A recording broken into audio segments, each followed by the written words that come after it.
प्रकाशित वाक्य 3 उसकी 18 आयत,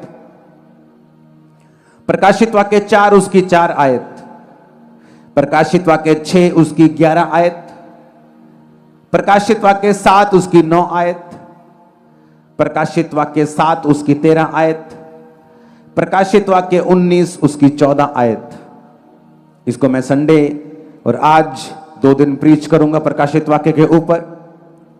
मेरा बिलीव है जब हम ये व्हाइट कपड़ों वाली मीटिंग को अटेंड कर लेंगे और अपना ध्यान स्पिरिचुअल कर लेंगे और शैतान को कोई मौका नहीं देंगे कि वो किसी भी चीज से, किसी भी लालच से, किसी भी निराशा से हमारी लाइफ में आए और हमें भरमाए, क्योंकि हमारा ध्यान आत्मिक हो चुका होगा। हम भी उस स्वर्गीय जीवन की बाट जो रहे होंगे जो परमेश्वर ने हमें देना है, क्योंकि ऐसा होना है, ऐसा होना है।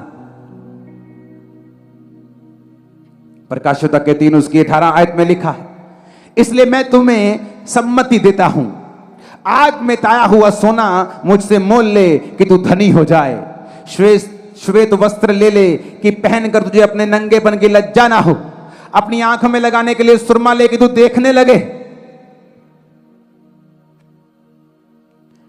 यूहन्ना जब दर्शन देख रहा था और प्रभु उसके सामने खड़े हुए तो प्रभु ने उससे कहा कि जा और कलीसिया से कह दे, सरदीस की कलीसिया को परमेश्वर ने कहा कि मैं तुझे सलाह देता हूं कि आग में ताया हुआ सोना मुझसे मोल ले कि तू धनी हो जाए। क्या है ये सोना? ये सोना वही जीवन है जो परीक्षाओं के बाद मिलता है। बाइबल कहती है जब आग में से सोना निकल कर जाता है तो वो और अधिक चमकदार हो जाता है, उसमें से अशुद्धियां निकल जाती हैं। जब लकड़ी को आग में डाला जाता है वो जल जाती है, लेकिन जब अगर सोने में से अशुद्धियां दूर करनी हो तो वो उसे आग में डाला जाता है, वो शुद्ध हो जाता है। परमेश्वर ने क्या कहा? परमेश्वर ने कहा तू धनी हो जाए, ऐसा जीवन मैं तुझे दूंगा। वो आग में ताया हुआ सोना और कुछ नहीं है, एक परीक्षाओं से निकला हुआ, परीक्षाओं में से सफल होकर निकला हुआ जीवन जो सिर्फ वही विश्वासी पा सकता है जो अब्राहम की लीक पर चलता है, जिसका ध्यान उस स्वर्गीय नगर की ओर है, जिसका ध्यान ये नहीं है और धमकियां देता फिर रहा प्रभु को कि अगर इस बार मेरा वीजा नहीं आया मैं सुसाइड कर लूंगा, इस बार नहीं आया मैं हट जाऊंगा, इस बार नहीं आया बाबे के पास चला जाऊंगा, इस बार नहीं आया चर्च जाना छोड़ दूंगा। ये उन लोगों के लिए वचन नहीं है। परमेश्वर ने कहा अगर तू धनी हो जाए, ये धनी वो धन वाली बात नहीं कर रहा धनी बाबू, ये उस धन की बात कर रहा है जो सबके पास नहीं होता। वो धन जो तुम्हारे पास है ना धनी बाबू, वो धन इसमें भी शामिल है, लेकिन ये धन जो तुम्हारे पास धनी बाबू है ना, ये उस धन से कहीं अधिक बड़ा धन है। इसमें सांसारिक धन भी है, इसमें परिवार का धन भी है, आत्मा का धन भी है, मन की शांति का धन भी है। वो जीवन है जो बड़े बड़े बिलियनर्स के पास नहीं है, जो तुम्हारे पास होगा। यीशु मसीह के नाम में आमीन ऊंचा चाहिए। बड़े बड़े धनी बाबू बैठे हैं, बड़े बड़े धनी बाबू जिनके पास धन तो बहुत है लेकिन शांति और तसल्ली 1 मिनट की भी नहीं है।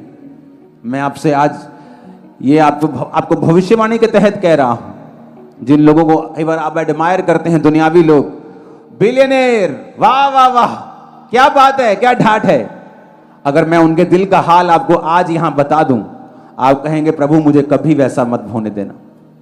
बेचैन है वो लोग, दुखी हैं अंदर से, अपने पैसों से दुख दूर करने की बड़ी कोशिश करते हैं, घड़ियां महंगी महंगी डालकर कोशिश करते हैं, लेकिन अंदर से दुखी हैं।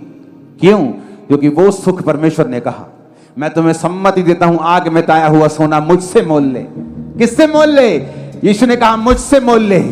कोई तुम्हें वो सोना नहीं दे सकता, कोई व्यक्ति, कोई क्रिश्चियन, कोई धर्म, कोई भी धर्म तुम्हें वो सोना नहीं दे सकता। यीशु ने कहा मैं तुझे वो सोना दे सकता हूं, मैं तुझे वो जीवन दे सकता हूं, लेकिन वो आग में ताया हुआ सोना होगा। यानी जब तू मेरे में आएगा तेरी परीक्षा होगी, तुझे परखा जाएगा, तेरे खिलाफ बातें होंगी, तू दुखों में से निकलेगा, लेकिन वो आग का ताया हुआ सोना, वो जीवन जब तेरा हो जाएगा, तू कहता धनी हो जाएगा, सब तरफ से धनी हो जाएगा, दुनियावी, आत्मिक, मानसिक, सोशल, हर तरह से तू धनी होगा। आमीन खड़कने वाला चाहिए ऊंची आवाज। कहता श्वेत वस्त्र ले ले, ये सारी चीजें यीशु के पास है। कोई ऑफर नहीं कर रहा क्योंकि किसी के पास नहीं है। कोई नहीं कहता मैं तुम्हें डिलीवर करूंगा। कोई नहीं कहता मैं तुम्हें आजाद कर दूंगा। कोई नहीं कहता मैं तुम्हें इस धरती पर तुम्हारे कर्मों को खत्म कर दूंगा। तुम्हारे कर्म, लोग बोलते हैं कर्मों दही कर्मा दही साहब है जी, पिछले कर्म, पिछले कर्म।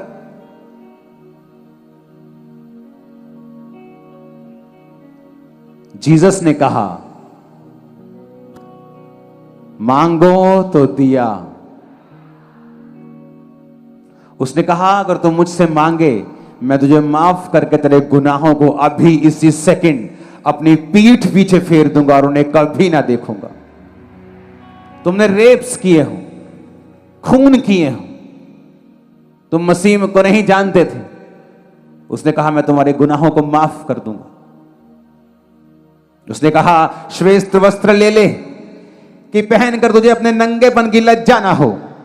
जब पाप आता है तो नंगापन, लज्जा आती है, शर्मिंदगी आती है, परिवार में शर्मिंदगी आती है, फाइनेंस में शर्मिंदगी आती है, बीमारियों की, तकलीफों की, बहुत चीजों की शर्मिंदगियां आती हैं पाप के कारण। जीसस ने कहा मुझसे व्हाइट वस्त्र ले ले, धार्मिकता का जीवन मुझसे ले ले कि तुझे अपने नंगेपन की लज्जा ना हो। आंख में लगाने के लिए सुरमा लेके तू देखने लगे, यानी मैं तुझे आत्मिक रेवलेशंस दूंगा, मैं वचन के गहरे भेद तुझे दूंगा। तू देखने पाएगा क्या इस दुनिया में सही है, इस जगत में क्या पाप है, क्या पाप नहीं है, क्या परमेश्वर के करीब ले जाता है, क्या प्रभु से दूर लेके जाता है। मैं तुझे वो सुरमा दूंगा, मैं तुझे वो जीवन दूंगा, वचन के भेद दूंगा, तुझे वचन सुनाऊंगा अपने दासों के जरिए, वचन के जरिए, बाइबल के जरिए तुम्हें भेद दूंगा। तुझे आंखों में सुरमा लगेगा, तू देखने लगेगा क्या सही है क्या गलत है। तू धनी भी होगा, तुझे नंगेपन की लज्जा भी नहीं होगी, तेरे जीवन में शर्मिंदगी भी नहीं होगी क्योंकि तेरे वस्त्र व्हाइट होंगे।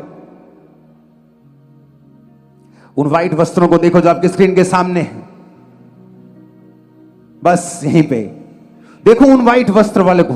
खुदा ने कहा ये व्हाइट वस्त्र मुझसे क्या कर, कहता ले ले कि पहनकर तुम्हें अपने नंगेपन की लज्जा ना हो। व्हाइट वस्त्रों का मतलब है कि तुमने अपने पापों को यीशु के लहू से धो लिया है। व्हाइट वस्त्रों का मतलब है कि तुम कभी शर्मिंदा नहीं होंगे यीशु के नाम में, कभी भी। तुम्हें शर्मिंदा करता है शैतान, पाप, शरीर के काम, व्यभिचार, जादू टोना, वैर, विरोध, कड़वाहट, ईर्खा, निंदा, कलेश, जादू टोना, मूर्ति पूजा, यह कहता तुम्हें शर्मिंदा करती है। इन्हें करने वाले लोग हमेशा शर्मिंदा रहेंगे। एक तरफ से आशीषित, पैसों में बढ़ जाते हैं, लेकिन परिवार में शर्मिंदा रहेंगे। परमेश्वर ने कहा लेकिन तू जिसने यीशु के लहू से अपने वस्त्रों को धो लिया, तू शर्मिंदा नहीं होगा। अगर अब्राहम सिर्फ अपनी आशीष को देखता रहता, हीलिंग को ही देखता रहता, तो स्वर्ग मिस कर जाता। हो सकता है आप शरीर में बीमार हो, क्योंकि हर बीमारी शैतान की ओर से नहीं और पाप की ओर से भी नहीं, और फिर भी आप परमेश्वर के गहरे दोस्त हो और स्वर्ग जा रहे हो। एक दर्शन अपने मनों में रखो, ऊपर एक बड़ी भीड़ है जो हाथ में खजूरों की डालियां लिए हुए मेमने का जय जयकार करती है। हर भाषा, हर कुल में से वो भीड़ है, महाकलेशों में से निकल कर आई यीशु के लहू से अपने वस्त्रों को धोकर जिन्होंने सफेद किया है। मेरी प्रार्थना है आप में से एक भी जन उस प्रकाशित वाक्य के भविष्य को मिस ना करे। आपके बच्चे और अनसेव्ड फैमिली मेंबर भी वहां पे हो, जो यहां नहीं वो भी वहां पे हो। आमीन। ऊंचा चाहिए चर्च। मैंने आज आपको डिलीवरेंस का एक भेद दिया है, एक ऐसा भेद दिया है जो सिर्फ आपको एक बार नहीं, बार बार आपको आजाद, हील और डिलीवर करता रहेगा। जब कभी आपको जरूरत होगी, परमेश्वर आपकी जिंदगी में काम करते रहेंगे। वो भेद है आत्मिक ध्यान देना, वो भेद है आत्मिक दर्शनों पर ध्यान देना जो परमेश्वर ने दिखाया है। स्वर्ग की बाट जोना, उसके चक्कर में आशीष नहीं मिली तो अपने आत्मिक जिंदगी को स्लो करने की बजाय और तेज करना, उसमें कोई कॉम्प्रोमाइज ना करना। आपकी लाइफ आज से सेम नहीं है। आपकी लाइफ, मैंने कहा, आज से सेम नहीं है। आमीन। मेरे को ऊंचे वाला चाहिए चर्च। आपकी जिंदगी, मैंने कहा, सेम नहीं है, यीशु मसीह के नाम में है। उन दर्शनों को, इस दर्शन को अपने स्पिरिट में ले लो और इमेजिन करो आप उसी फील्ड में हैं और आपने मिस नहीं किया। और अगर ये दर्शन आपकी स्पिरिट में चला गया, मैं आपको प्रॉमिस करता हूं, आप धरती पर कोई ब्लेसिंग को मिस नहीं कर पाएंगे, क्योंकि वो छोटी चीजें होंगी आपके लिए।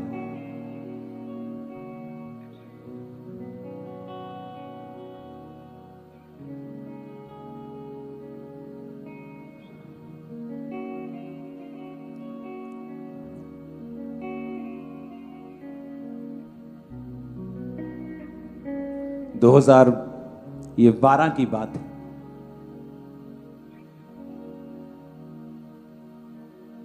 एक कर्जे से भरी हुई फैमिली चर्च में आती है, सिर के पैरों से लेके पैरों के तलवों तक।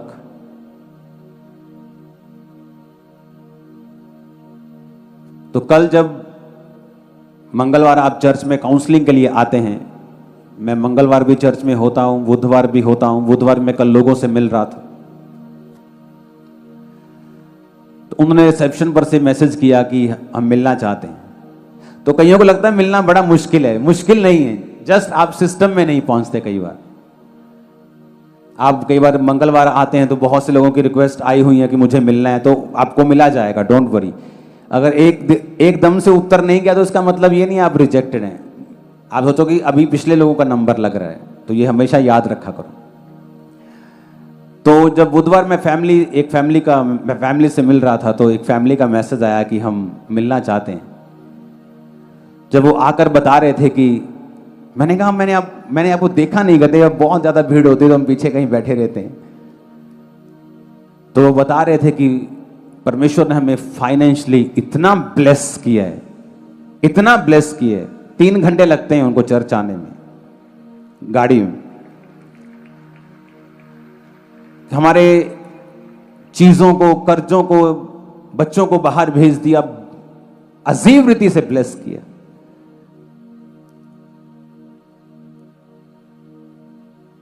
और लोगों को लगता है कि हम इतने लाखों लोग आते थे, मुझे शायद पहचान नहीं। 15 साल पुराना बिलीवर भी चर्च में होगा ना, तो मैं उसको देख लेता हूं, तू यहां बैठा है आज। पास्टर्स अपनी भीड़ों को पहचानते हैं। तो कल वो टेस्टिमनी जब दे रहा था, तो मुझे आज की मीटिंग की याद आ रही थी कि आप में से बहुत से लोग गवाहियों के साथ इसी तरह वापस आने वाले हैं। एक होता है फाइनेंशियली थोड़ी बहुत दिक्कत चल रही है जी, एक होता है कि आप मरे हुए हैं, वो उस लेवल का प्रॉब्लम चल रही थी। हर काम डाउन, हर बिजनेस फेल, कर्जे पे कर्जा। जब आप कर्जा देते नहीं, आपका नाम बुरा हो जाता है। सब चीजें हो रही थी, हालेलुया। पर जब आप खड़े रहते हैं, अड़े रहते हैं, आत्मिक चर्च आने का मतलब यह नहीं कि आप मिनटों में फ्री हो जाएंगे, लेकिन आप फ्री होंगे जरूर। ऊंची आवाज में हालेलुया बोलो जरा। ये मेरी लाइफ का एक्सपीरियंस भी है। आज लोगों के दिल में है, काश हमारा वीजा लग जाए, काश मैं बाहर चला जाऊं। और जब मैं परमेश्वर के पीछे चल रहा था और पूरी तरह से आत्मिक हो गया था, मैंने हीलिंग की परवाह करनी छोड़ दी, सेवा में चला गया, घुस गया, प्रार्थना चल रही है घंटों घंटों बिना किसी प्रेयर पॉइंट के। तो मुझे याद है जब मैंने अपना पासपोर्ट यूके वीजा के लिए दिया था, प्लेन पासपोर्ट, एक आध जगह मैं कहीं शायद गया हूंगा, नहीं गया, ऐसी पासपोर्ट मैंने दिया, कोई फाइल का ध्यान नहीं। और वीज़ा जब आ गया तो मैं पासपोर्ट लेने जब मैं गया ब्लू डॉट कॉरियर के ऊपर, तो पासपोर्ट लेके मैंने ऐसे ही अंदर रख दिया। तो लोग बोले देखो तो सही वीज़ा आया कि नहीं। मैंने कहा नहीं आया तो उनका नुकसान है, मेरा नुकसान नहीं है। इतना कॉन्फिडेंस आ जाता है आप में, इतना फेथ से आप भर जाते हैं कि आप जीसस की सेवा कर रहे हैं, जीसस के बिलीवर हैं, बेस्ट आपके साथ होगा। आपको फिक्र नहीं रहता, धुक धुक करता लोगों का दिल, हाय हाय ओए होए, पूरा गाना चलता ना। हाँ कि लगा कि नहीं लगा वीजा ओए नहीं लगा, मर गए। प्रभु आप इमेजिन करो, मैंने देखा तक नहीं। और जब वीजा मैंने वो निकालना पड़ता है उसमें से, फिर वो कोरियर में से मैंने निकाल कर जब अलमारी में रखना तो मैंने चेक किया, मैंने कहा ठीक है लगा हुआ है, चले जाते हैं कोई बात नहीं। जस्ट 5-6 दिन के लिए गया, मैं वापिस आ गया। मेरे को मैंने संडे वहां रहना है। हालेलुया। जब आप जीसस के पीछे लग जाते हैं, जब आप रियली उसको फॉलो करने लगते हैं, आप फ्री हो जाते हैं। आपको मालूम होता है अगर ये नहीं तो इसके ऊपर का लेवल, ये नहीं उसके ऊपर का लेवल। मेरी वाइफ का एक कंट्री ने वीजा रिजेक्ट कर दिया, ये थोड़ी दुखी होगी, कहती मेरा वीजा नहीं लगा। एक और कंट्री ने रिजेक्ट कर दिया मैंने कहा चिंता मत कर, डोंट वरी। कहती अब क्या करना है? मैंने कहा अब तेरा मैं बेस्ट दुनिया की नंबर 1 अमेरिका का वीजा लगवा के दूंगा। सुनो, ये कहती नहीं ऐसा नहीं हो सकता, ये वाली कंट्रीज रिजेक्ट कर रही हैं, अमेरिका कैसे दे देगा?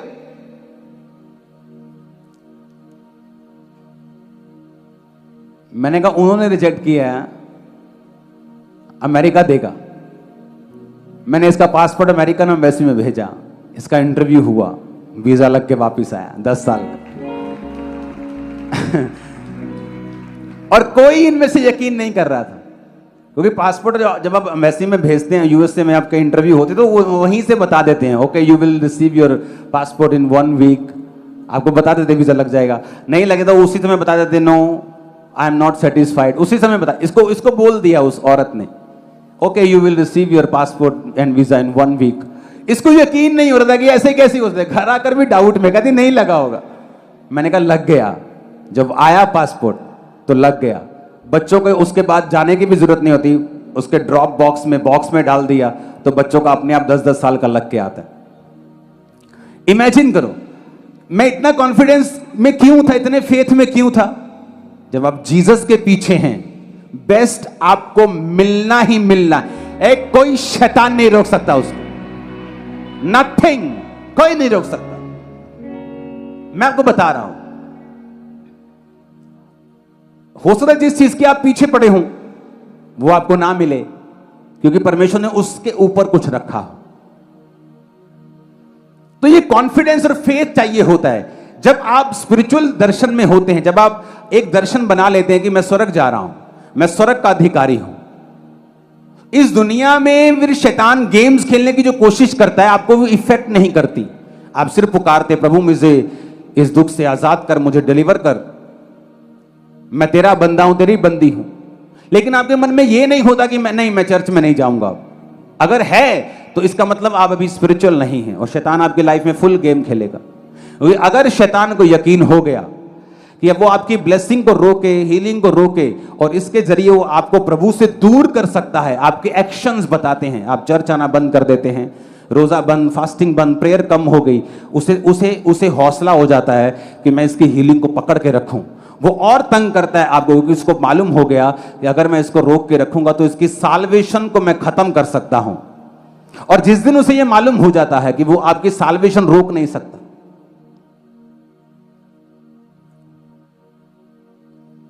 जिस दिन उसको यह पता चल जाता है कि वो आपकी साल्वेशन को रोक नहीं सकता, तुम्हारी लाइफ में कुछ भी चल रहा हो, तुम परमेश्वर से हटने वाले नहीं हो, वो हट जाता है पीछे।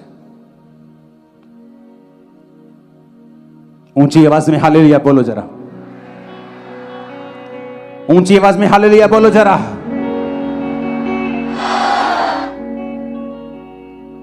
तो परमेश्वर ने क्या कहा, इसलिए मैं तुझे सम्मति देता हूं, प्रकाशित वाक्य 3 उसकी 18 आयत, कि आग में ताया हुआ सोना मुझसे मोल ले कि तू धनी हो जाए।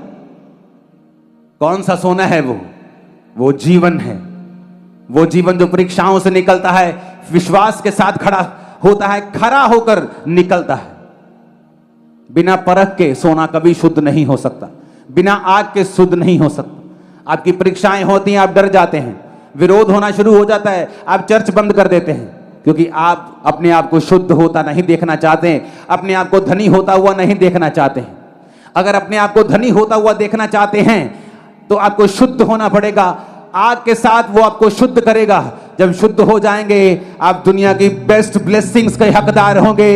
आमीन। मेरे को ऊंचे वाला चाहिए चर्च। हालेलुया। ऊंची आवाज में हालेलुया बोलो जोर से जरा। सबको जय मसीह की। मैं जतिन बब्बर और आप देख रहे हैं मसीह परिवार चैनल। जैसे कि आप सब जानते हैं कि मैं इस चैनल पे प्रभु के अलग अलग दासों की वीडियोस डालता हूं, तो अगर आपको हमारा चैनल अच्छा लगता है तो आप इस चैनल को ज़्यादा से ज़्यादा सब्सक्राइब जरूर करें, ताकि आप प्रभु के वचन को सुन सके। वीडियोस को ज़्यादा से ज़्यादा शेयर करें, ताकि जिन लोगों तक वचन नहीं पहुंचा उन तक भी वचन पहुंच सके। सबको जय मसीह की। एक बार मैं आपसे दोबारा कहूँगा कि इस चैनल को सब्सक्राइब जरूर करें और वीडियोस को ज़्यादा से ज़्यादा शेयर करें। जय मसीह की।